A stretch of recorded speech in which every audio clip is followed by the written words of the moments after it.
Meets के युग में जब गॉड्स और टाइटन्स धरती पर चलते थे, एक थे जिनका नाम था प्रोमीथियस। वह एक टाइटन थे, स्ट्रॉन्ग और एंशिएंट, लेकिन उनका दिल अलग था। वो सिर्फ पावर या प्राइड से भरा नहीं था, जैसे उनके कुछ साथियों का था। प्रोमीथियस ने नीचे न्यूली बनी ह्यूमन रेस को देखा। उन्होंने उन्हें देखा, छोटे और नाजुक, इस विशाल, अक्सर बेपरवाह दुनिया में उन्हें एक गहरा कनेक्शन महसूस हुआ, एक अजीब और पावरफुल प्यार इन पल भर के प्राणियों के लिए। यही प्यार उनके कामों को गाइड करेगा, यही उनकी फेट को डिफाइन करेगा। ये मॉर्टल्स की दुनिया को हमेशा के लिए ऐसे बदल देगा जैसा किसी ने, ज़्यूस ने भी कभी पूरी तरह इमेजिन नहीं किया होगा। प्रोमीथियस ने ह्यूमैनिटी को देखा। उन्होंने देखा कि वे केव्स में दुबके हुए हैं, ठंड से कांप रहे हैं, वे अंधेरे से डरते थे, जंगली जानवर आसानी से उनका शिकार कर लेते थे, उनके पास खुद को बचाने के लिए बहुत कम था। वे अपना खाना कच्चा खाते थे, हर मील के लिए स्ट्रगल करते थे। उनकी जिंदगियां छोटी और मुश्किलों से भरी थी। टाइटन की आत्मा उनकी इस बुरी हालत से पिघल गई। उन्होंने सिर्फ उनकी वीकनेस ही नहीं, बल्कि उनका पोटेंशियल भी देखा। उनका मानना था कि वे इससे ज्यादा बन सकते हैं। उन्हें इन प्राणियों के लिए एक पिता जैसी वार्मथ महसूस हुई। उन्हें पालने और उनकी प्रिमिटिव स्टेट से ऊपर उठाने की इच्छा हुई, ताकि उन्हें सच में जीने का मौका मिले, सिर्फ सरवाइव करने का नहीं। उनकी कंपैशन इमॉर्टल्स के बीच एक रेयर चीज थी। दूसरे गॉड्स ह्यूमंस को खिलौनों की तरह या सिर्फ वर्शिपर्स की तरह देखते थे। कुछ तो उन्हें पूरी तरह इग्नोर करते थे। ज़्यूस, जो गॉड्स के राजा थे, अक्सर उन्हें एक पोटेंशियल थ्रेट के रूप में देखते थे, या कम से कम एक ऐसी रेस जिसे अपनी जगह पर रखा जाना चाहिए। लेकिन प्रोमीथियस ने उनकी स्पार्क, उनकी क्यूरियोसिटी, उनकी ग्रोथ की कैपेसिटी देखी। वो कभी कभी उनके बीच घूमते थे, अनसीन। उन्होंने उनके सिंपल तौर तरीके सीखे। उन्होंने उनके डर और उनकी खामोश उम्मीदों को समझा। इस अंडरस्टैंडिंग ने उनके इरादे को और पक्का कर दिया। वो जानते थे कि उन्हें उनके लिए कुछ सिग्निफिकेंट करना होगा, कुछ ऐसा जो उनकी डेस्टिनी बदल दे। इस टाइटन ने, जिनके नाम का मतलब है फॉर थॉट, बहुत सोचा विचारा। वो दूसरे गॉड्स को, खासकर माइटी ज़्यूस को डिफाई करने के रिस्क्स जानते थे। लेकिन ह्यूमैनिटी की इमेज जो स्ट्रगल कर रही और वल्नरेबल थी, उनके मन में बसी रही। उनका प्यार कोई फ्लीटिंग फैंसी नहीं था, यह एक प्रोफाउंड कमिटमेंट था। उन्होंने तय किया कि ह्यूमैनिटी अपनी मुश्किल बिगिनिंग से ऊपर उठने का चांस डिजर्व करती है। उन्हें एक टूल, एक गिफ्ट चाहिए था, कुछ ऐसा जो सब कुछ बदल सके। वो किसी भी कॉन्सिक्वेंस, किसी भी दर्द का सामना करने के लिए तैयार थे, अगर इसका मतलब उन मॉडल्स के लिए एक बेहतर फ्यूचर था जिनसे वो इतना गहरा लगाव रखने लगे थे। उनका प्यार एक खामोश रिबेलियन था जो पनप रहा था। ज़्यूस, माउंट ओलिम्पस के शासक, सभी गॉड्स के राजा, उनके अपने प्लान्स थे। वो ऑर्डर के, पावर के और कभी कभी डर के गॉड थे। उन्होंने ह्यूमैनिटी को सख्त नजर से देखा। उन्होंने तय किया कि उन्हें सिंपल ही रहना चाहिए। उनके पास ज्यादा नॉलेज नहीं होनी चाहिए, उनके पास ज्यादा पावर नहीं होनी चाहिए। सबसे बढ़कर उन्होंने डिक्री दिया कि उनके पास फायर नहीं होनी चाहिए। फायर, उनका मानना था, एक ऐसी पावर थी जो सिर्फ गॉड्स के लिए थी। ये वीक मॉर्टल्स के हाथों के लिए बहुत डेंजरस, बहुत ट्रांसफॉर्मेटिव थी। उन्हें लगा कि इससे वे बहुत प्राउड, बहुत एम्बिशियस हो जाएंगे। ज़्यूस के इस डिसीजन के ह्यूमन काइंड के लिए गंभीर इंप्लीकेशंस थे। फायर के बिना रातें लंबी और डरावनी होती थी। ठंड उनकी हड्डियों तक में चुभती थी, खासकर कड़ाके की सर्दियों में। वे अपना खाना नहीं पका सकते थे, जिससे वह डाइजेस्ट करने में मुश्किल और कम न्यूट्रिशियस होता था। सिकनेस ज्यादा आसानी से फैलती थी, नमी और ठंड में। जंगली जानवर अंधेरे से बेखौफ आजादी से घूमते थे। ह्यूमन सेटलमेंट्स के लिए कांस्टेंट थ्रेट बने रहते थे। ह्यूमैनिटी सिर्फ सर्वाइवल के साइकिल में फंसी हुई थी। वे बिल्ड नहीं कर सकते थे, वे क्रिएट नहीं कर सकते थे, वे सचमुच सबसे बेसिक एग्जिस्टेंस से आगे प्रोग्रेस नहीं कर सकते थे। उनकी दुनिया शैडोज की दुनिया थी। फायर की एब्सेंस का मतलब सिर्फ फिजिकल डिस्कंफर्ट से कहीं ज्यादा था। इसका मतलब था अंधेरे में लाइट की कमी। इसका मतलब था टूल्स या वेपन्स को इफेक्टिवली बनाने का कोई तरीका नहीं। इसका मतलब था कोई सेंट्रल हार्ट नहीं जिसके आसपास कम्युनिटीज इकट्ठा हो सकें, कहानियां शेयर कर सकें और बॉन्ड्स बना सकें। ह्यूमैनिटी बिखरी हुई थी, वल्नरेबल थी, और एलिमेंट्स और जंगल के खतरों के खिलाफ कांस्टेंट स्ट्रगल से उनकी स्पिरिट दब गई थी। ज़्यूस का डिक्री एक भारी चेन थी जो ह्यूमैनिटी को पीछे रोक रही थी। उनका इरादा था कि वे डिपेंडेंट रहे, हमेशा हर छोटी मर्सी के लिए गॉड्स की ओर देखें, कभी भी अपने पैरों पर खड़े होने की एस्पिरेशन न रखें। प्रोमीथियस ज़्यूस के कमांड का वजन समझते थे। वह जानते थे कि किंग ऑफ गॉड्स ऐसे रूल्स हल्के में नहीं बनाते। ज़्यूस को चैलेंज करना अनइमेजिनेबल रात को दावत देना था। फिर भी प्रोमीथियस ने वो स्टैग्नेशन, वो सफरिंग देखी जो इस डिक्री की वजह से हो रही थी। उनका मानना था कि फायर सिर्फ वार्मथ या कुकिंग का टूल नहीं थी, यह नॉलेज का, इनोवेशन का, उस इंजेन्युइटी की स्पार्क का सिंबल थी जो ह्यूमैनिटी के अंदर डोमिनेंट थी। फायर को रोकना उनके फ्यूचर को रोकना था, और इसलिए टाइटन के दिल ने, जो कंपैशन से भरा था, सबसे पावरफुल गॉड की इच्छा के खिलाफ एक डेंजरस कोर्स की प्लानिंग शुरू कर दी। इमेजिन कीजिए एक ऐसी दुनिया जो ह्यूमन सेंसेस के लिए एक परपेचुअल ट्वाइलाइट में लिपटी हो। दिन एक ब्रीफ रेस्पाइट होते थे, फ्रैंटिक फॉरेजिंग और हंटिंग का समय। लेकिन जैसे ही सूरज होराइजन के नीचे डूबता, एक गहरा प्राइमल डर अर्ली ह्यूमंस के दिलों में रेंगने लगता। अंधेरा खाली नहीं था, यह सरसराहट की आवाजों, चमकती आंखों और प्रेडेटर्स के कांस्टेंट थ्रेट से भरा हुआ था। फैमिलीज केव्स या कच्चे शेल्टर्स में एक साथ दुबक जाती थीं। ठंड उनकी पतली एनिमल स्किन से रिश्ती रहती थी, नींद अधूरी होती थी, अनसीन क्रीचर्स की चीखों और उस चुभने वाली ठंड से बाधित होती थी जो उनके शरीर से कभी पूरी तरह जाती नहीं थी। यह उनकी डेली रियलिटी थी। उनका खाना एक कांस्टेंट चैलेंज था। वे रूट्स, बेरीज और जो भी छोटे जानवर अपने नंगे हाथों या सिंपल स्टोन टूल्स से पकड़ सकते थे, खाते थे। मीट, जब वे इसे किसी ज्यादा ताकतवर जानवर के शिकार से स्कैवेंज कर पाते थे, तो सख्त होता था और अक्सर सिकनेस लाता था। फायर के बिना वे इसे टेंडर नहीं कर सकते थे, न ही वे अंदर के पैरासाइट्स को मार सकते थे। उनके दांत जल्दी घिस जाते थे, उनके पेट में अक्सर दर्द रहता था, मेलन्यूट्रिशन आम था और लाइफ एक्सपेक्टेंसी दुखद रूप से छोटी थी।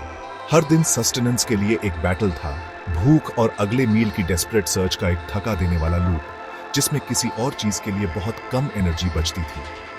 फिजिकल हार्डशिप्स के अलावा आइसोलेशन का एक प्रोफाउंड सेंस था।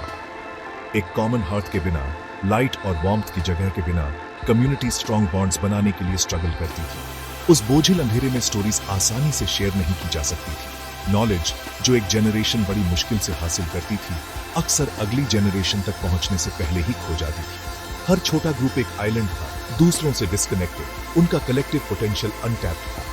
अंधेरे ने शक और डर पैदा किया, सिर्फ जंगल का ही नहीं, बल्कि कभी कभी एक दूसरे का भी। प्रोग्रेस एक ऐसा शब्द था जिसका उनकी ठंडी, धुंधली दुनिया में कोई मतलब नहीं था। प्रोमीथियस ने यह सब अपने इमॉर्टल दिल में बढ़ते दर्द के साथ किया। उन्होंने बच्चों को ठंड और सिकनेस का शिकार होते देखा। उन्होंने बूढ़ों को जीवन भर के स्ट्रगल से थके हुए, बिना किसी कंफर्ट के मुरझाते हुए देखा। उन्होंने उनकी आंखों में इंटेलिजेंस की स्पार्क देखी, जो सर्वाइवल के लिए कांस्टेंट फाइट से धुंधली पड़ गई। यह एक ब्लीक एग्जिस्टेंस थी, बिल्कुल किनारे पर जी जाने वाली जिंदगी, जिसमें इंप्रूवमेंट की बहुत कम उम्मीद थी। ज़्यूस का डिक्री शायद ह्यूमैनिटी को हम्बल रखने के इरादे से था, लेकिन इसके बजाय वह उनकी स्पिरिट को कुचल रहा था, उन्हें हार्डशिप और डर के परपेचुअल इन्फेंसी में धकेल रहा था। इस दृश्य ने प्रोमीथियस के रिजॉल्व को डिवाइन ऑर्डर के खिलाफ काम करने के लिए और मजबूत कर दिया। प्रोमीथियस जानते थे कि वो चुपचाप खड़े होकर ह्यूमैनिटी को अनिश्चित काल तक सफर करते हुए नहीं देख सकते। उनके एग्जिस्टेंस की ठंडक उनकी अपनी स्पिरिट के अंदर रिबेलियन की बढ़ती आग को दर्शाती थी। वो ज़्यूस की पावर को समझते थे, वो कॉस्मोस की हायरार्की को समझते थे, लेकिन उनकी कंपैशन भी उतनी ही स्ट्रॉन्ग फोर्स थी। उन्होंने तय किया कि रिस्क लेने लायक है। ह्यूमैनिटी को सिर्फ सर्वाइवल से ज्यादा चाहिए था। उन्हें थ्राइव करने, सीखने, बिल्ड करने, सपने देखने का चांस चाहिए था, और फायर उस फ्यूचर को अनलॉक करने की थी। यह कोई अचानक आया ख्याल नहीं था, बल्कि प्यार और मॉर्टल पोटेंशियल में विश्वास से पैदा हुआ एक गहरा सोचा समझा चॉइस था। उनका प्लान बनने लगा, गॉड्स के राजा को आउटविट करने की एक डेयरिंग स्कीम। वो ज़्यूस से दोबारा फायर के लिए बस पूछ नहीं सकते थे। वह रिक्वेस्ट पहले ही डिनाई कर दी गई थी। इनकार बिल्कुल पक्का था।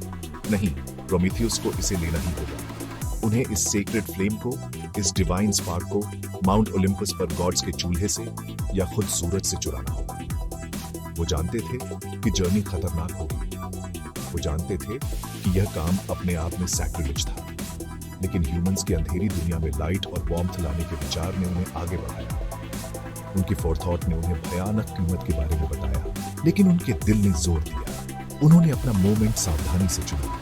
कनिंग और करेज के साथ प्रोमीथियस स्वर्ग की ओर चढ़े। कुछ कहते हैं कि उन्होंने हेफेस्टस, जो स्मिथ गॉड थे, के वर्कशॉप तक जर्नी की, जहां डिवाइन फोर्ज हमेशा जलती रहती थी। दूसरे कहते हैं कि उन्होंने सन गॉड हीलियोस के चैरियट तक हाथ बढ़ाया जब वह आसमान में चमक रहा था। कहानियां अलग अलग हैं, जैसा कि पुरानी कहानियों में अक्सर होता है, लेकिन काम का कोर वही रहता है।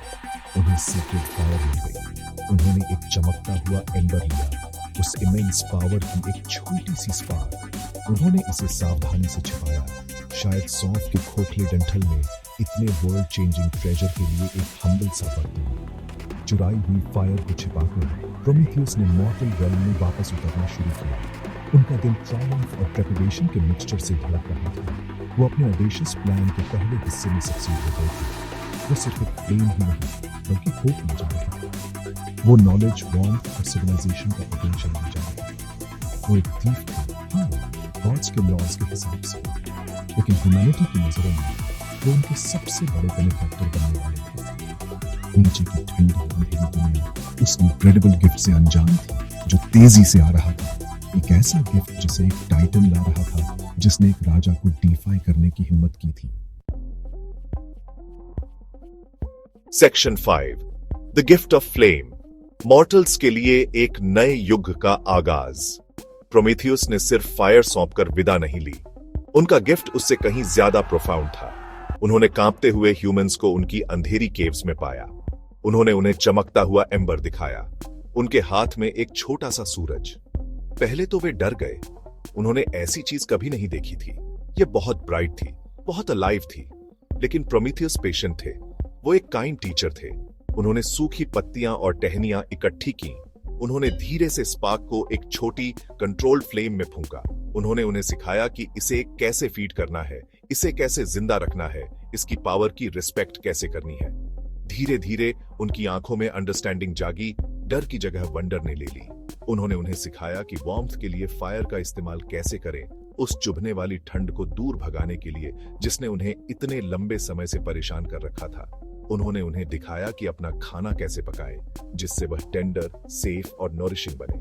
पके हुए मीट का टेस्ट, उनके शरीर में फैलती वार्मथ, ये सब रेवलेशंस थे। उन्होंने डेमोन्स्ट्रेट किया कि फायर कैसे जंगली जानवरों को दूर रख सकती है। प्रेडेटर्स, जो कभी अंधेरे में इतने बोल्ड थे, अब नाचती हुई लाइट और चटकती आवाजों के सामने हिचकिचाते थे। पहली बार ह्यूमंस ने रात में सिक्योरिटी का सेंस महसूस किया। लेकिन प्रोमीथियस के लेसन्स और भी आगे गए। उन्होंने उन्हें सिखाया कि फायर की हीट का इस्तेमाल मेटल को शेप देने, स्टोन इंप्लीमेंट से ज्यादा स्ट्रॉन्ग और इफेक्टिव टूल्स बनाने के लिए कैसे किया जा सकता है।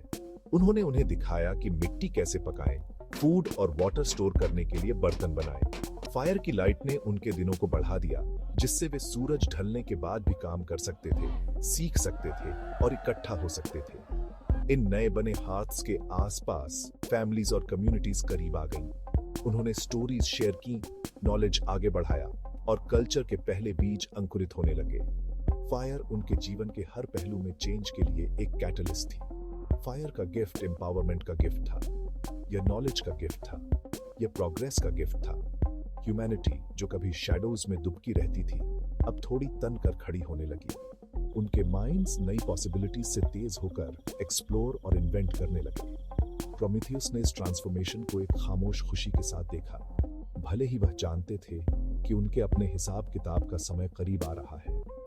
उन्होंने सिर्फ उनके चूल्हों में ही नहीं, बल्कि उनकी स्पिरिट्स में भी एक फ्लेम जलाई थी। उन्होंने उन्हें अपनी डेस्टिनी खुद शेप करने का साधन दिया था। अंधेरे से बाहर निकलकर लाइट तक पहुंचने का यह सचमुच एक मॉन्यूमेंटल ऑफरिंग थी।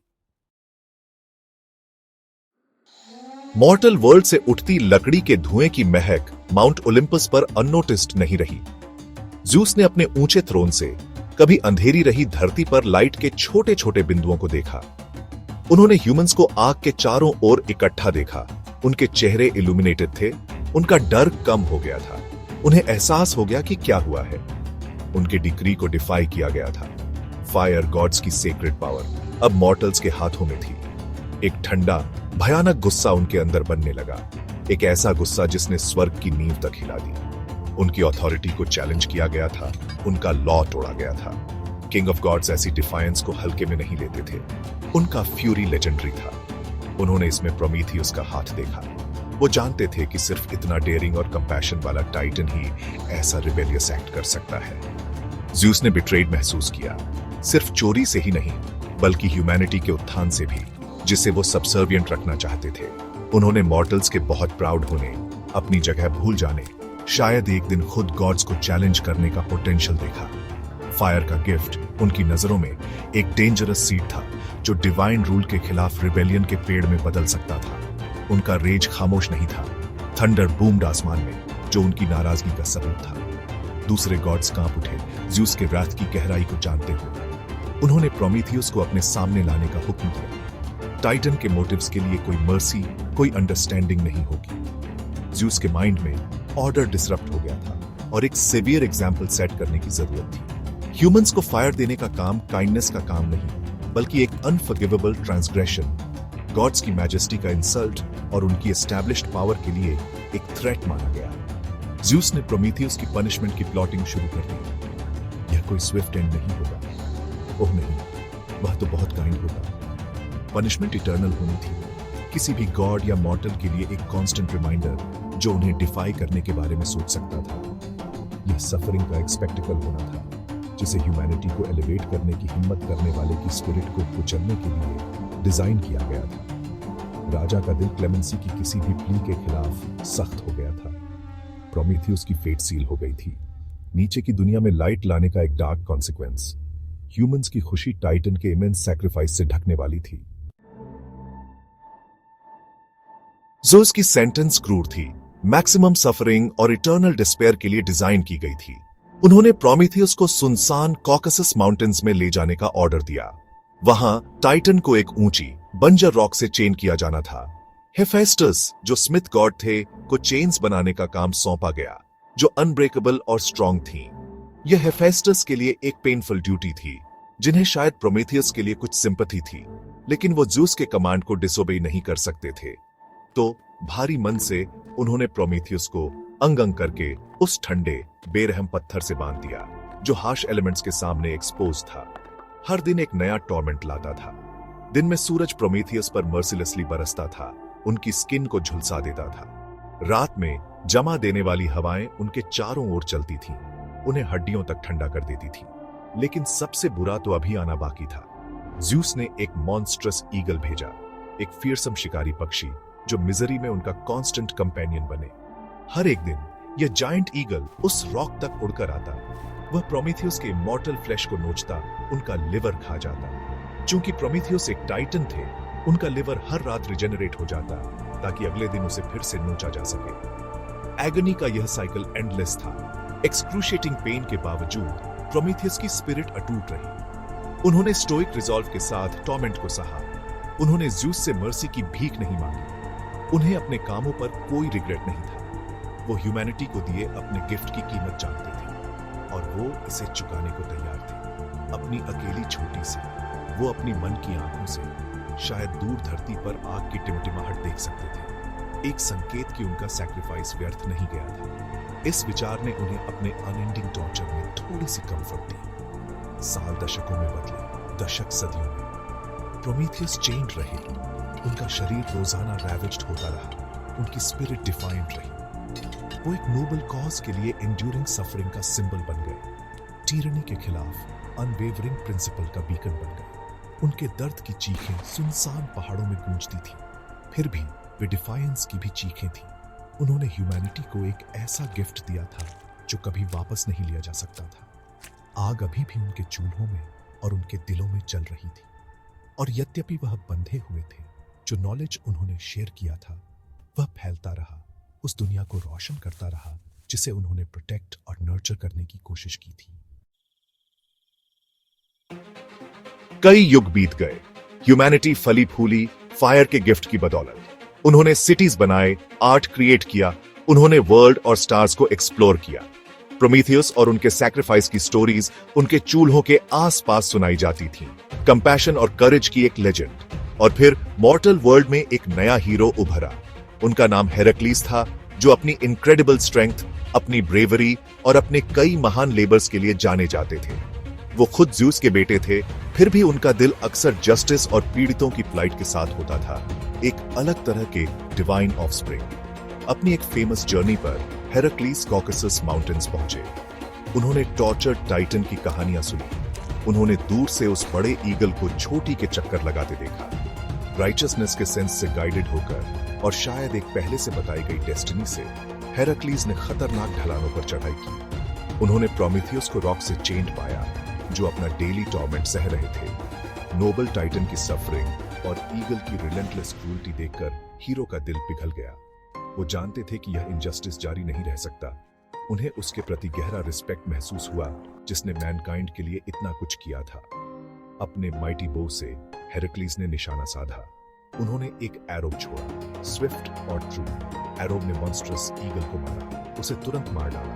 प्रोमीथियस का डेली टॉर्मेंट आखिरकार खत्म हो गया। फिर अपनी इमेंस स्ट्रेंथ का इस्तेमाल करते हुए हेराक्लीस ने उन अनब्रेकेबल चेन्स को तोड़ दिया, जिन्होंने टाइटन को इतनी लंबे समय से बांध रखा था। प्रोमीथियस सदियों की आगमनी के बाद वो फिर से तन पर खड़े हो सके।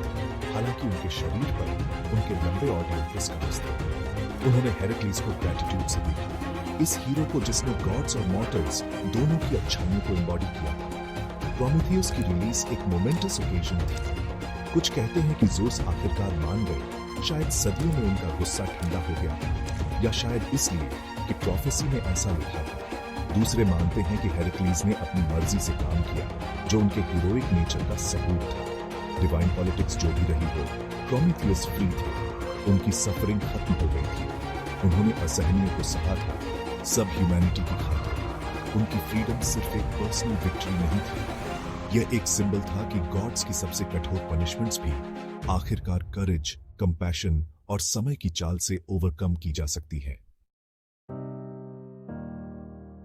प्रोमीथियस की स्टोरी उनकी फ्रीडम के साथ खत्म नहीं होती, यह जिंदा रहती है। यह युगों युगों तक गूंजती है, ग्रेटर गुड के लिए सैक्रिफाइस की एक पावरफुल कहानी।